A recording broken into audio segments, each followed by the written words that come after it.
Jekk is-sena liturġika għandha qalba li huwa żmien ta' lejt, dan iż-żmien ta' lejt ukoll fih hemm il-qalba li huwa it-tridu Paskwali. Matul din il-ġimgħa aħna mmeditajna fil-fond fuq personaġġi differenti, imma llum il-ħamis li aħna nsejħulu l-ħamis ix-xirka, il-ħamis tal-għaqda, il-ħamis tal-komunità, il-komunità nisranija tibda it-tridu Paskwali. It-tridu ta' Paskwali huwa unità sħiħa. Il-liturġija titlobna li ngħixu dawn it-tliet ijiem qishom jum wieħed. Tantu hekk li tibda l-liturġija billi trott is-salib f'ħamis ix-xirka fil-għaxija u fil-liturġiji l-oħra kollha qatt ma trott is-salib imma terġa' troddu wara l-velja tal-għejd meta s-saċerdot jagħti l-barka. Dawn il-jiem il-Knisja mill-bidu għexithom bħala realtà unita biex iddaħħalna fl-iktar misteru importanti fil-ħajja nisranija. Illum huwa l-jum tal-imħabba, għada huwa l-jum tal-fidi, is-sibt, il-ħadd filgħodu huwa l-jum tat-tama. U kull ġurnata l-liturġija ħattina focus partikolari. Illum ħattina l-Ewkaristija, isa spotlight, li fuq nħarsu, nirriflettu, nimmeditaw, għada tina s-salib tal-mulej, u s-sibt ċentrali ħafna u għal-blandun, id-dawl ta' Kristu li jeqret id-dlamijiet. Illum jekk niġbru kelma li tiġbor il-liturġija tal-lum magħrufa fil-liturġija bħala inċena Domini hija l-kelma memorja. Ġesu jitlobna li aħna nagħmlu memorja tiegħu. Nidħlu mad-dixxipli fiċ-ċenaklu. Ħalli aħna f'dawn il-jiem inħallu lil-mulej jurina lilu nnifsu. Speċjalment illum f'żewġ sinjali mill-aktar importanti. Il-ħasil tar-riġlejn li fil-Vanġelu ta' San Ġwan isir ir-rakkont li jieħu il-post anka tal-istituzzjoni tal-Ewkaristija u l-Ewkaristija. Dan id-don li l-mulej ħudu dan u ġismi li jingħata għalikom. Żewġ doni li għatnej li huma l-mulej jgħid tafu x'għamiltilkom kif għamilt jien hekk għamlu intom ukoll. U għall-Ewkaristija jgħidilna għamlu dan b'tifkira tiegħi. Iva, llum huwa jum partikulari li jibda fil-għodu meta l-isqof normalment miġbur mal-presbiteri jikkonsagra iż-żjud imqazza. Dawn iż-żjud imqazza li jintbagħtu lil kull komunità propju f'dawn il-jiem aħna nibdew il-liturġija ta' ħamis ix-xirka, knisja armata, knisja sabiħa, knisja preparata, antiċipazzjoni tal-għejd biex tiċċelebraw dan il-misteru profond li fil-liturġija orjentali jissejjaħ il-misteri billi fil-bidu tal-liturġija iż-żjud li bagħat l-isqof jiġu lill-komunità dawn it-tliet iżjud partikolari, iż-żejt tal-katekumenat, iż-żejt tal-griżma tal-isqof u ż-żejt tal-griżma tal-morda. Dawn jitpoġġew f'post partikolari fil-Knisja tagħna jitpoġġew taħt l-ikona tal-Magħmudija biex ifakru lill-komunità nisranija, ifakru lill-komunità kollha fuq it-tliet ministeri li għandha. Il-komunità tittevanġelizza, titħabbar il-Vanġelu l dawk li mhumiex mamdin, il-katekumeni, titteżorċetizza, titneħħi minnhom l-ispirtu tad-dinja biex iddaħħalhom fl-ispirtu ta' Alla. Din hija missjoni tittamel kull komunità nisranija, tiftakar f'dawk li għadhom ma semgħux bi Kristu jew dawk li Kristu ma sarx parti mill-ħajja tagħhom. Iż-żejt tal-griżma tal-isqof li jintuża biex dur il-maturità tal-fidi u biex jintuża wkoll fl-ordinazzjoni għall-ministeri għall-qadi tal-komunità u ż-żejt tal-morda. Il-komunità nisranija tieħu ħsieb il dawk li huma morda fiżikament u spiritwalment. Barra minn dawn f'din il-liturġija li hija l-liturġija tal-agape, hija l-festa tal-imħabba, hawnhekk għandna muri dak li Alla jagħmel mal-poplu tiegħu. Alla l-missier li għax iħobb tal l-ibnu, liben li għax iħobb jagħti ħajtu u l-komunità li temmen għax tħobb taqdi lill-fqir. Din l-imħabba lejn l-artal tittasal ukoll fl-imħabba lejn il-bniedem. L-liturġija maqsuma fi tlieta illum. Tibda propju bil-liturġija tal-kelma, u l-kelma hija vera sabiħa toħodna fl-Esodu. Toħodna fil-mument fejn Alla qal lill-poplu tiegħu biex jaqbad ħaruf qabel ma jibda l-vjaġġ u jidlek bih propju il-bibien biex dawk li jkunu midlukin bid-dem tal-ħaruf isalvaw.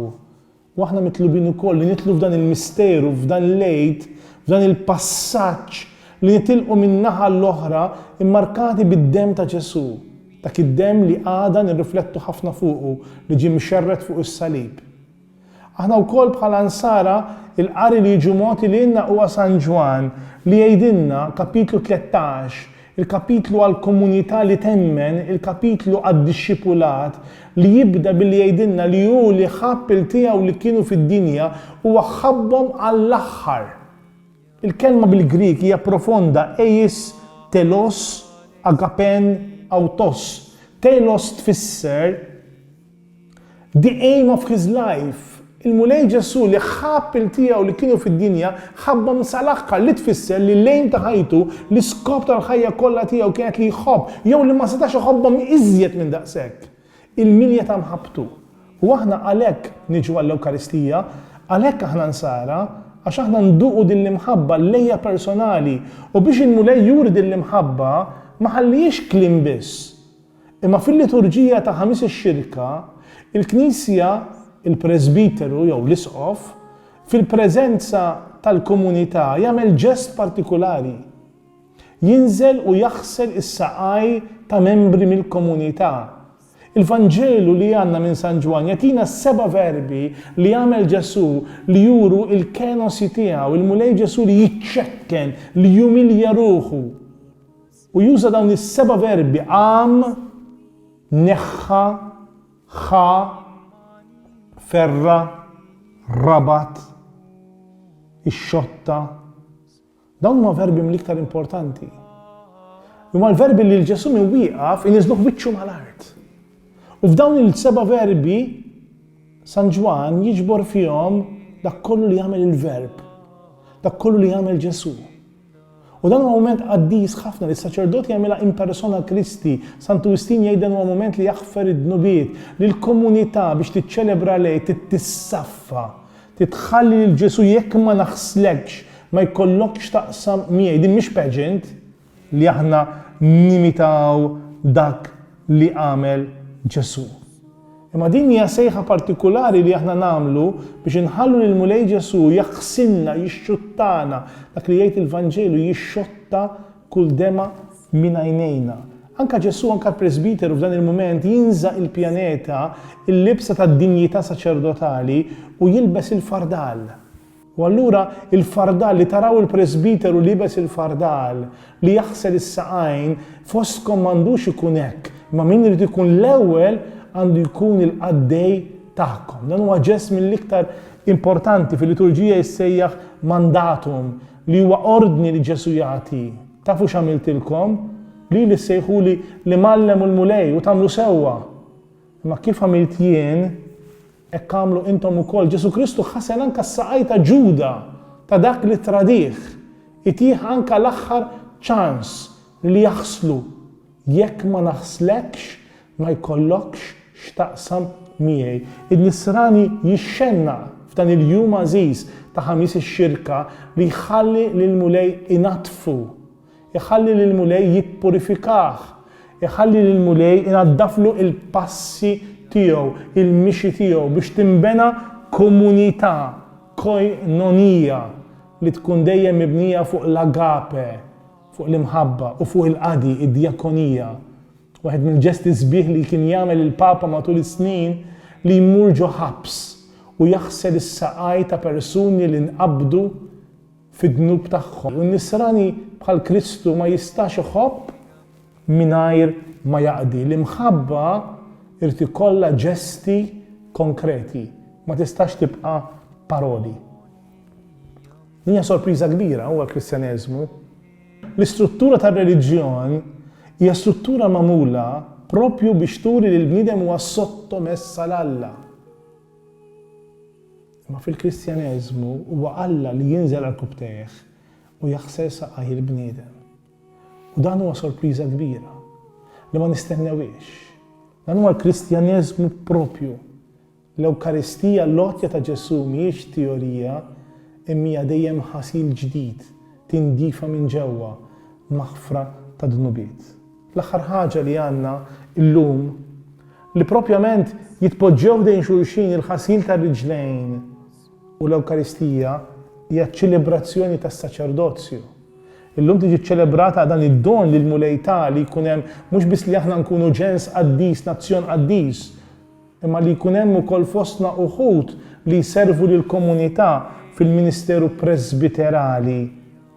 Il-ħobża maqsuma hija ħajtu, hija qalbu, hija s-sinjal tal-preżenza tad-demm u l-ġisem tiegħu li għadha nirriflettu li ġie mxerred fuq is-salib. Il-Knisja tiċċelebra dak li hi għax hija l-Ewkaristija li tagħmel il-Knisja u hija l-Knisja, l-komunità li temmen li tiċċelebra l-Ewkaristija. U allura f'dan il-jum għażiż ċentrali qudiemna hija l-mejda Ewkaristika, armata b'mod sabiħ, il-mejda preparata għall-oħrajn. Kelli xewqa kbira li nagħmel din l-ikla magħkom qabel ma nbagħti jgħid Ġesu. U din tibqa' x-xewqa ta' Ġesu sal-aħħar ta' żmien li aħna din il-mejda ssir profezija tal-ikla tal-ħajja ta' dejjem, tal-mejda li l-mulej ħejji għal dawk li jixtiequ jkunu tiegħu. L-aħħar ħaġa li nagħmlu fil-liturġija wara tqarbin illum hija jum partikulari f'dan it-tridu qaddis li din l-Ewkaristija iċċelebrata fil-komunjoni tal-aħwa, il-Knisja tkompliha matul il-lejl. Allura s-sagrament l-Ewkaristija li ċċelebrajna titpoġġa f'altar, f'kappella, jekk jista' jkun barra mill-Knisja. Ġo post fejn l-insara jistgħu jħarsu biss lejn dan Ġesu li ta' ħajtu għalina. Il-fokus kollha tal-Knisja tkun propju fuq l-Ewkaristija. Allura sir din il-purċissjoni, dan il-moment fejn Ġesu jittieħed, jitpoġġa f'post biex il-komunità tista' tagħmel il-lejl kollu tadura u titlob. U kemm ħaġa sabiħa li nagħmlu ħin ħdejn Ġesu fl-Ewkaristija. U speċjalment jekk tara ħafna nies aħna għandna poplu ħafna drabi laqas jaf jitlob, ħafna drabi tara nies jgħidu rużarji. Din mhix kwistjoni toqgħod tgħid ir-rużarju, din kwistjoni titlob lis-sibkin u tisma' l-kelma ta' Ġesu ma tiflaħx toqgħod sija waħda miegħi. Issru jitolbu biex ma tidħlux fit-tiġrib. Dan huwa l-mument fejn nisrani joqgħod mal-kelma ta' Ġesu, speċjalment għajnuna kbira u l-Vanġelu ta' San Ġwan kapitlu minn 15 sal-kapitlu 17 li huwa d-diskors it-talba li Ġesu jagħmel lill-Missier li aħna bħala nsara nistgħu nidħlu iktar fil-fond tagħha. L-aħħar ġest li jagħmel is-saċerdot li ħafna ma jarawx fil-liturġiji tagħna hija li jżarma l-artal. Illum hija l-unika darba li s-saċerdot l-artal, il-mejda tal-mulej, miksija bid-dvalja, armata bil-fjuri, illum tiżarma. U s-saċerdot b'mod liturġiku jidħol u jżarma l-artal u jgħid Kristu llum neża minn ħwejġu, Kristu llum daħal fl-ikbar tentazzjoni, Kristu llum daħal fis-sija tiegħu. U nixtieq nagħlaq bil-kwotazzjoni sabiħa ta' Oriġene, wieħed mill-ewwel kittiba tal-Kristjaneżmu li jgħid hekk: ħadd ma jista' jifhem is-sens profond tal-Vanġelu jekk ma jpoġġix rasu xi darba fuq sider Ġesu.